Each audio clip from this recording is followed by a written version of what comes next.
కష్టానికి తగిన ప్రతిఫలం స్థిరమైన ఆదాయాన్నిచ్చే వ్యవసాయ అనుబంధ రంగాల్లో పాడి పరిశ్రమ అనాదిగా రైతుల ఆదరణ పొందుతోంది. సరైన అవగాహనతో శాస్త్రబద్ధంగా పాడి పరిశ్రమ చేపడితే లాభాలకు కొదవలేని పరిశ్రమగా పశుపోషణ విరాజిల్లుతోంది. పాల మార్కెట్ ధరల్లో హెచ్చుతగ్గులు ఉన్నా గిరాకీకి డోకా లేకపోవడంతో దీర్ఘకాలంగా పశుపోషణ చేపట్టే రైతులు ఈ సమస్యలను సులభంగా అధిగమిస్తున్నారు. 50 ముర్రా గేదెలు, 6 సంకర జాతి ఆవులతో డైరీ నిర్వహిస్తూ నెలకు ₹1,00,000 తగ్గకుండా నికర రాబడి సాధిస్తున్నారు తూర్పుగోదావరి జిల్లాకు చెందిన ఓ రైతు. ఎన్ని ఒడిదుడుకులు ఎదురైనా గత 30 సంవత్సరాలుగా వ్యవసాయంతో పాటు పశుపోషణను ప్రధాన వృత్తిగా ఎంచుకుని దినదినాభివృద్ధి చెందారు. స్ఫూర్తిదాయకమైన ఈ రైతు విజయగాథను ఎక్స్ప్రెస్ టీవీ పాడి పంటలు మీ ముందుకు తెచ్చింది, చూడండి.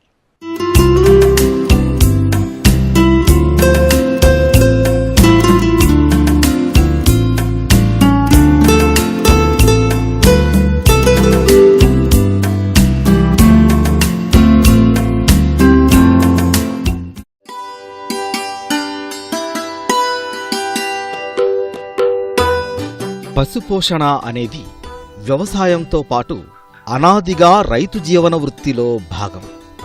వనరుల లభ్యతను బట్టి అటు వ్యవసాయం, దానికి తోడుగా పశుపోషణ రైతుకు చేదోడు వాదోడుగా నిలుస్తుంది. వ్యాపార సరళిలో భారీ ఎత్తున పశుపోషణ చేపట్టి అనతి కాలంలోనే మూతపడుతున్న డైరీలను అనేకం చూస్తున్నాం. దీనికి ప్రధాన కారణం డైరీకి కావాల్సిన వనరులపై పూర్తిగా బయటివారిపై ఆధారపడటం, ఏ చిన్న ఒత్తిడి ఎదురైనా తట్టుకునే స్థాయి ఉండకపోవడం, సరైన అవగాహన లేకుండా వందల కొద్దీ పశువులతో పోషణ చేపట్టడం. కానీ రైతు స్థాయిలో ఈ పరిస్థితి ఉండదు. సాంప్రదాయ వృత్తిలో భాగం కనుక ఆటుపోట్లను తట్టుకుని నిలబడే శక్తి రైతుకుంటుంది. నిర్వహణకు అనుగుణంగా పశువులను పోషిస్తూ పాల ద్వారా ఆదాయం పొందటమే కాక పేడను భూసారాన్ని పెంచేందుకు వినియోగిస్తూ మంచి ఫలితాలను సాధిస్తున్నారు. పశుపోషణపై సరైన అవగాహన, ఓర్పు, సహనం, కష్టపడే తత్వం ఉన్న రైతుకు ఈ రంగం సత్ఫలితాలను అందిస్తుందనడానికి ప్రత్యక్ష నిదర్శనంగా నిలుస్తుంది ఈ డైరీ. తూర్పుగోదావరి జిల్లా కపిలేశ్వరపుర మండలం అచ్యుతాపురం గ్రామంలో 1985వ సంవత్సరంలో 2 గేదెలతో ప్రారంభమైన ఈ డైరీ ప్రస్తుతం 86 పశువులకు చేరుకుంది. 40 సెంట్ల విస్తీర్ణంలో గేదెలు, దూడలకు అనుగుణంగా ప్రత్యేకంగా షెడ్లు నిర్మించారు. 50 ముర్రా జాతి పాడి గేదెలు ఉండగా వీటిలో ప్రస్తుతం 30 చూడితో ఉన్నాయి. 6 సంకర జాతి ఆవుల్లో జెర్సీ, హెచ్ఎఫ్ జాతులు ఉన్నాయి. 30 వరకు దూడలు ఉన్నాయి. గేదెల నుంచి రోజుకు సరాసరిన 180 లీటర్ల పాల దిగుబడి ఉండగా ఆవులు 100 లీటర్ల వరకు పాలిస్తున్నాయి. గేదెల్లో 12 నుంచి 16 లీటర్ల పాల దిగుబడినిచ్చేవి అధికంగా ఉన్నాయి. గేదెల్లో సరాసరి పాల ఉత్పత్తి రోజుకు 8 లీటర్లుగా ఉంది. డైరీని కంటిపాపలా చూసుకుంటూ వ్యవసాయం కంటే ఈ అనుబంధ రంగాన్ని ప్రధాన వృత్తిగా చేసుకుని దినదినాభివృద్ధి చెందారు రైతు మార్ని గజరాజు. ఈ మొత్తం డైరీకి 3 పనివారు ఉండగా తాను కూడా అన్ని పనుల్లో పాలు పంచుకుంటూ డైరీని స్వయంగా పర్యవేక్షించడం వల్ల మంచి ఫలితాలు సాధిస్తున్నారు. డైరీ నుంచి వచ్చే ఎరువు వల్ల అటు తక్కువ ఖర్చుతో వరి వ్యవసాయంలోనూ మంచి ఫలితాలు సాధిస్తున్నారు. డైరీ 85 నుంచి మా నాన్నగారు స్టార్ట్ చేస్తే ఆయన తర్వాత నేను చూసుకుంటున్నానండి. ఇది అప్పుడు 2 గేదెలు ఉండేవి. 2 గేదెలు అలా డెవలప్ చేస్తే అవి 7-8 గేదెలు అయినాయి. మళ్ళీ బ్రీడ్ మనకి ఇది సరిపోవట్లేదని ఏం చేసామంటే హర్యానా వెళ్ళి గేదెలు తీసుకొచ్చి దూడలు తయారు చేసి అలా 50 గేదెలు తయారు చేసాం. వీటిని పాలు ఇచ్చి 6 ఆవులు ఉన్నాయి. దీనికి వచ్చి నాకు 8 ఎకరాల వరకు ఉంది పచ్చిగడ్డి. గేదె వచ్చి పూటకి 6 నుంచి 8 లీటర్లు ఇస్తుంది. మాది పాలకి ఇచ్చి గేదెకి దానా వచ్చి బీరు పొట్టు వాడతాం మేము. బీరు పొట్టు వచ్చి 8 కిలోల నుంచి 10 కిలోల వరకు వాడతాం. దానా వచ్చి కేజీ వచ్చి 6 రూపాయలు పడుతుంది. 10 కేజీలు వచ్చి 60 రూపాయలు అవుతుంది. పచ్చిగడ్డికి దానికి పోయి మ్యాక్సిమం 30% to 40% మిగులుతుంది మనకి. ఖర్చులన్నీ పోయి నెలకు ₹1,00,000 ఇన్కమ్ తీస్తాను నేను. రైతు గజరాజు 7 ఎకరాల్లో వరి సాగు చేస్తూ ఉండటం వల్ల ఎండుమేత కొరత లేదు. పచ్చిమేత కోసం ఒక 5 ఎకరాల పొలాన్ని లీజుకు తీసుకున్నారు. ఈ డైరీ అభివృద్ధిలో కీలక భూమికను పోషిస్తోంది ఈ బీరు పొట్టు. ఛత్తీస్గఢ్ నుంచి దీన్ని కిలో 5.5 రూపాయల చొప్పున దిగుమతి చేసుకుంటున్నారు. దాణాకు ప్రత్యామ్నాయంగా బీరు పొట్టును ప్రతి పశువుకు 8 నుంచి 10 కిలోలు ఇవ్వటం వల్ల పాల దిగుబడి ఆశాజనకంగా ఉంది. పాలిచ్చే పశువులకు దాణాలో ప్రతి పశువు శరీర బరువును బట్టి 30 నుంచి 50 గ్రాముల ఖనిజ లవణ మిశ్రమం, 50 మిల్లీలీటర్ల కాల్షియంను అందిస్తున్నారు. పచ్చగడ్డికి వచ్చేటప్పటికి మేము కోఫోరు వాడేవాళ్ళం అండి. అది కొద్దిగా ఉంది. తర్వాత నేపియర్ ఉంది. కనుమ గడ్డి అని మాకు ఇక్కడ మండపేట మంచి ఫేమస్ గడ్డి. అది పాలు బాగా ఇస్తుందని ఎక్కువ శాతం కనుమ గడ్డి వాడతాం మేము. సాప్ కట్టర్ వాడి సాప్ కట్టర్ ద్వారానే పచ్చగడ్డి వేస్తాం. ఈ 8 ఎకరాల్లో రోజుకొచ్చి 2 టన్నుల గడ్డి వరకు కోస్తాం. చూడాటికి ఏమో 15 కేజీల వరకు వేస్తాం. పాలు ఇచ్చే వాటికి 30 నుంచి 35 కేజీల వరకు పచ్చగడ్డి వేస్తాం. ఎండుగడ్డి కూడా తక్కువ పడుతుంది కాబట్టి గడ్డి కాస్ట్ పెరిగింది కాబట్టి పచ్చగడ్డి పెంచుకుని పాలు తీసుకోవడం మంచిది అనిపిస్తుంది మాకు. పచ్చగడ్డి ఎక్కువ వేయడం వల్ల గేదెలు బేగా అక్కడికి వచ్చే అవకాశం ఉన్నాయి. ఇచ్చే దానా నేను బీరు పొట్టు కాస్ట్ నాకు తక్కువ అవుతుంది కాబట్టి నేను బీరు పొట్లు ప్రోటీన్లు అవి సరిపడగా ఉంటున్నాయి కాబట్టి నేను ఎక్కువ బీరు పొట్టునే ప్రిఫర్ చేస్తాను. కాల్షియం, మినరల్ మిక్స్డ్, బీరు పొట్టు. సాధారణంగా గేదె పడ్డలు 2వ సంవత్సరంలో ఎదకు వచ్చి 3వ సంవత్సరంలో ఈనుతాయి. ఈనిన 3 నుంచి 4 నెలల్లోపు వీటిని తిరిగి చూలు కట్టిస్తే వృధాగా మేపే సమయం తగ్గి పరిశ్రమ లాభదాయకంగా ఉంటుంది. 2వ ఈత నుంచి పాల దిగుబడి పెరుగుతుంది. 5వ సంవత్సరం వరకు వీటిని వ్యాపార సరళిలో పెంచుకోవచ్చు. అయితే గేదెల్లో మూగ ఎద లక్షణాలు కనిపిస్తాయి. అందువల్ల ఎద లక్షణాలను రైతు స్థాయిలో గుర్తించడం కష్టం. ఈ సమస్యను అధిగమించేందుకు ఈ రైతు దున్నల్ని పెంచుతున్నారు. వీటిని ఫామ్లో తిప్పడం వల్ల సకాలంలో ఎదను గుర్తించి కట్టించగలుగుతున్నారు.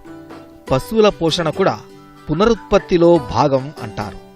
సూడి కట్టించుకోవటం మనకి మెయిన్. దానివల్ల గేదె ఫెయిల్ అవుతుంది. సూడు కట్టలేదు అనుకుంటే కట్టింగ్ వెళ్ళిపోద్ది. ₹1,00,000 కొన్న గేదె 25,000 30,000 వస్తుంది. అదే సూడు కట్టింది అనుకోండి మనకి మామూలు మనకి పాలలో దిగుబడి వచ్చేది, గేదె కాస్ట్ వచ్చేది. మళ్ళీ అది తయారైన తర్వాత మళ్ళీ మన 1,00,000 వచ్చేస్తుంది. పాల మీద తీసుకొచ్చి ప్లస్ దూడ ప్లస్ లాభం అవుతుంది. మెయిన్ దానా ప్లస్ మినరల్ మిక్స్ ఒకటి కంటిన్యూ వాడాలండి. దానివల్ల సూడి కట్టడానికి ఎక్కువ అవకాశాలు ఉంటాయి. పచ్చగడ్డిని దానా, ఎండుగడ్డి 3 వాడితేనే అది బేగా పొల్లు కరకు వచ్చి గర్భం కంప్లైంట్లు ఉండవు. ఈయన 3 నెలల నుంచి 5 నెలల్లో ఎదకొచ్చేస్తుంది. మాకు ఎదకొచ్చిన తర్వాత 8 నెలల వరకు పాలిస్తుంది. దానివల్ల మనకి ఎక్కువ శాతం పాల దిగుబడి రావడం వల్ల గేదె రికవరీ బాగుంటుంది. అమౌంట్ మనకి పాల రూపంలో ఎక్కువ అమౌంట్ వచ్చే అవకాశాలు ఎక్కువ ఉంటాయి. ఈ ఎద విషయానికి వచ్చేటప్పటికి ఉన్న వాటిల్లో మంచి బ్రీడ్ చూసుకుంటాం. గేదె పాలు ఎక్కువ ఇచ్చి గేదెని చూసుకుంటాం. దాన్ని దూడని దున్నపోతుని తయారు చేసి దాని బ్రీడ్ మేము డెవలప్ చేసుకుంటాం. ఆ దున్నపోతు ద్వారానే కలుపుతాం. దున్నపోతు మాకు మేము తెలిసింది కాబట్టి దాని కెపాసిటీ ఎన్ని పాలు ఇచ్చేది, దాని తల్లి, దాని తండ్రి అన్ని లెక్కేసుకుని దాన్ని మాత్రమే మేము దున్నపోతుని తీసుకుంటాం. ఎద లక్షణాలకు వచ్చేటప్పటికి ఎద తీగలేస్తాయి. దాన్ని గమనించి మేము దున్నపోతుని కలుపుతాం. కలిపిన తర్వాత 1 సారి 2 సార్లు ఫెయిల్ అయినా 3వ సారి అయినా కట్టేస్తాయి.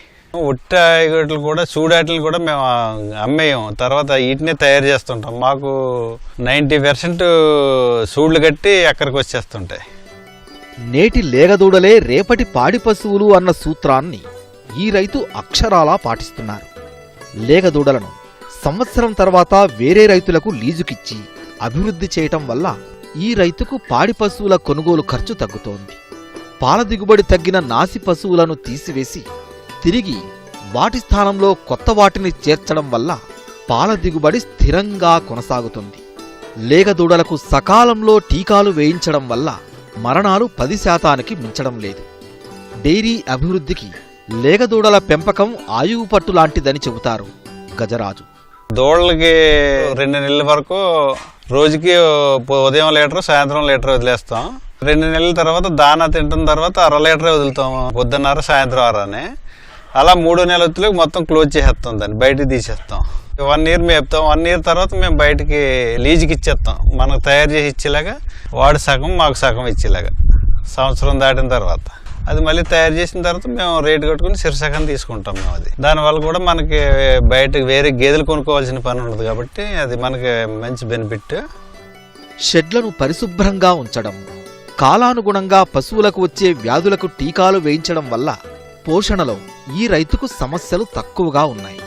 అయితే వేసవిలో ప్రత్యేక జాగ్రత్తలు తీసుకోవాలంటారు. శీతాకాలం పాలు బాగానే వస్తాయి. వేసవికాలం వచ్చేటప్పటికి ఎండలకి పాలు తగ్గిపోయే అవకాశాలు ఎక్కువ ఉంటాయి. దాన్ని మనం దృష్టిలో పెట్టుకుని దానికి అవసరమైతే పైన షెడ్ పైన స్ప్రింకర్లు ఇచ్చుకోవటం కానీ, ఈవినింగ్ మార్నింగ్ బాగా కడగటం కానీ, దానివల్ల శుభ్రం చేస్తే ఈల్డింగ్ పడిపోకుండా ఉండే అవకాశాలు ఎక్కువ ఉంటాయి షెడ్లో. శీతాకాలంలో ఎన్ని పాలు అయితే తీసామో కొద్ది ఇంచుమించులో వేసవికాలం కూడా ఈ పద్ధతులు పాటిస్తే అన్ని పాలు తీయొచ్చు. రైతు గజరాజు గేదె పాలను ఉదయం పూట కాకినాడలోని స్వీట్ హౌస్కు సరఫరా చేస్తున్నారు. లీటరు పాలకు 45 రూపాయల ధర లభిస్తోంది. సాయంత్రం పూట పాలను స్థానిక డైరీలకు పోయటం వల్ల ధర తక్కువ వస్తున్నప్పటికీ సరాసరిన లీటరుకు 40 రూపాయల ధర పొందగలుగుతున్నారు. ఆవు పాలను లీటర్ 30 రూపాయలకు విక్రయిస్తున్నారు. 6 ఆవులకి 6 పాలు ఇస్తున్నాయి. 2 ఒక పూట ఇచ్చినా 4 2 పూటలు ఇస్తాయి. ఆవు పాలు వచ్చి ఉదయం 60 లీటర్లు అవుతాయి, ఈవినింగ్ వచ్చి 45 లీటర్లు అవుతాయి.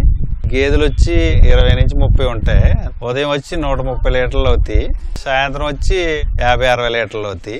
ఈ తేడా ఏంటంటే ఉదయం ఇచ్చి ఎక్కువ ఉంటాయి కాబట్టి ఉదయం ఎక్కువ పాలు పోస్తాం. మాకు ఉదయం పాలు కూడా మార్కెట్కి వెళ్ళిపోతాయి కాబట్టి కాకినాడ అది రేట్ ఎక్కువ వస్తుంది కాబట్టి ఉదయమే పాలు ఎక్కువ ఇచ్చేటట్టు మేము ప్రిఫర్ చేస్తాం. సాయంకాలం డైరీకి పోస్తాం. డైరీకి పోస్తే పాలు రేటు తక్కువ వస్తుంది కాబట్టి మేము ఎక్కువ పాలు ఉదయం వచ్చేటట్టు చూస్తే మాకు ఇన్కమ్ ఎక్కువ వస్తుంది. దానివల్ల రోజుకు సరాసరిన 180 లీటర్ల గేదె పాల దిగుబడి సాధిస్తున్న ఈ రైతు లీటరుకు 40 రూపాయల చొప్పున 7,200 రూపాయల ఆదాయం పొందుతున్నారు. ఆవు పాలలో లీటర్ 30 రూపాయల చొప్పున 100 లీటర్లకు 3,000 ఆదాయం వస్తోంది. మొత్తంగా 10,000 ఆదాయంలో 70% ఖర్చులు పోను 3,000 నికర లాభం పొందుతున్నారు. అంటే నెలకు 90,000. పేడ అమ్మకం, నాసి పశువుల ఏరువేత ద్వారా సరాసరిన నెలకు 10,000 ఆదాయం వస్తోంది. అంటే నికర లాభం 1,00,000కు చేరింది. ఈ డైరీలో మరో ఆకర్షణ గోబర్ గ్యాస్ యూనిట్. 3 కుటుంబాలకు సరిపోయే విధంగా చిన్న బయోగ్యాస్ యూనిట్ నెలకొల్పారు. దీనివల్ల పుల్లలు కొనుగోలు చేయకుండా కొంత ఖర్చును ఆదా చేయగలిగారు. ఇప్పుడు తర్వాత ఈ పేడ వచ్చేటప్పటికి మేము బోవర్ గ్యాస్ ఉందండి, మాకు బోవర్ గ్యాస్ ట్యాంక్ వాడుకుంటాం మాకు కావాల్సినంత. మిగిలింది వచ్చి గుంట తీసి గుంటలు వేసేస్తాం. అది 1 ఇయర్కి ఒకసారి అమ్ముతామండి మేము. అది వచ్చి మాకు 30 నుంచి 50,000 వరకు ఇన్కమ్ వస్తుంది. దానివల్ల డైరీ వల్ల నష్టం రావడం అనేది చాలా తప్పది. కాకపోతే దానిలో అనుభవం లేక నష్టం వస్తుంది, కానీ అనుభవం ఉంటే నష్టం వచ్చేసి ప్రసక్తే లేదు. అది పశుపోషణ వాణిజ్య పంధాలో లాభసాటిగా మారిన నేపథ్యంలో ఎంత కష్టపడితే అంత మంచి ఫలితాలు ఈ పరిశ్రమలో కనిపిస్తున్నాయి.